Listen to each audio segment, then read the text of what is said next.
You know, the reason I love the NBA playoffs so much more than I like, the NFL or the UFC, and I love those leagues too. But when you are presented with a 7-game series, the better team, 99.9999% of the time wins.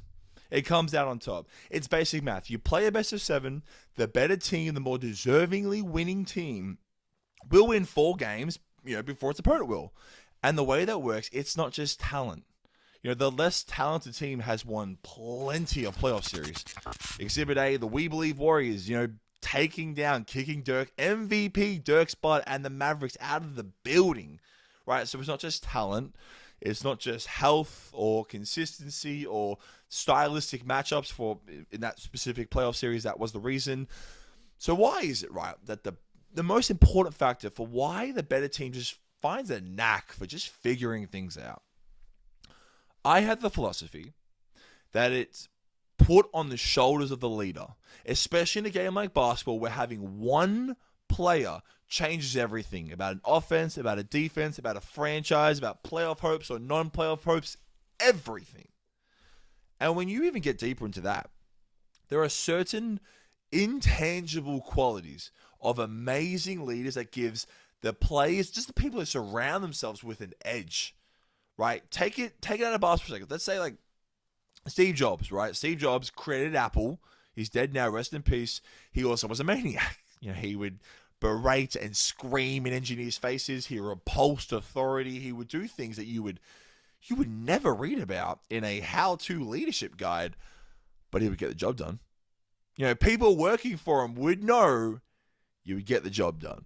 And as much, despite him being just so different, despite him being so on that far side of the axis, people gravitated towards him and completed their best work underneath him. You'll never hear an engineer say, engineers would say they hated Steve Jobs, and they'd say they hate his guts. You would never hear an engineer say that they regretted the time they were working for the original iPhone or the original Mac. Now Stephen Curry has a completely different approach, but he's just that gravitating, and I'm not even talking about shooting. We saw the other day, LeBron James came out and said it. He wants to play with him. My reaction is, why wouldn't you? Why would you not want to play with Stephen Curry? Now, I know after that Game 5, everybody will be talking about Andrew Wiggins, and deservedly so. Wiggins was amazing. He was amazing. The Warriors are not winning the series without Andrew Wiggins, and that's something I didn't believe I'd ever have to say. And, for every question I've had about the Warriors, Wiggins has been the answer. Oh my God, Steph needs some scoring. Wiggins is the guy. Oh wow, the Celtics, they're playing primarily through these wings. Oh my God, Tatum's on a tear. Well, Wiggins has just pumped the brakes on this Tatum is a top 5 guy train. It's not leaving the train station. Oh my God, the Celtics, they just look bigger. Wiggins, if my maths is correct, has had 29 rebounds in the last 2 games. So he has been absolutely pivotal to the Warriors' run. Let me get that out there. But let's also remember, before he joined the Warriors, he was just a super athletic, durable, talented player playing under a new coach every single season. He never took the anticipated leader jump that we wanted him to take. I can say the same thing for his ex-co-star who's still toiling away over there. And he was ultimately traded for D'Angelo Russell. Now Wiggins has become an all-star starter. Despite how people feel about that, that's who he became. Now I think he's second. He should be second in Finals MVP voting, and so it's not taking credit away from the progress that he's undeniably made. But without ever being put in the right situation, he would not be having the success he's having today. Undebatable. And that situation is fundamentally a culture that rests on the shoulders of Stephen Wardell Curry. I mean, where else other than Miami are these second rounders, undrafted, people just no one's ever heard of, like Poole, like Peyton, like back in the day, Draymond. Well, these guys are just being so accomplished and adored. I call it the Stephen Curry effect. Without him, the organization would not function in the dynastic way that it clearly does. He didn't even have a good game today either. I think it was his first playoff game since 2018, I believe, that he didn't hit a three-pointer. He didn't even score 20 points. But like all the greats, like Steve Jobs, the leader does not have to be as individually successful to have an even greater effect on the team than some of like the best solo artists could ever have on the team, right? When people talk about building the greatest starting five of all time, at the point guard, let me get this very clear. I know Magic Johnson is better than Stephen Curry. Even maybe intangibly wise, like they're both at least two of the top three best basketball teammates of all time. I think Russell belongs in that conversation. Definitely does, actually.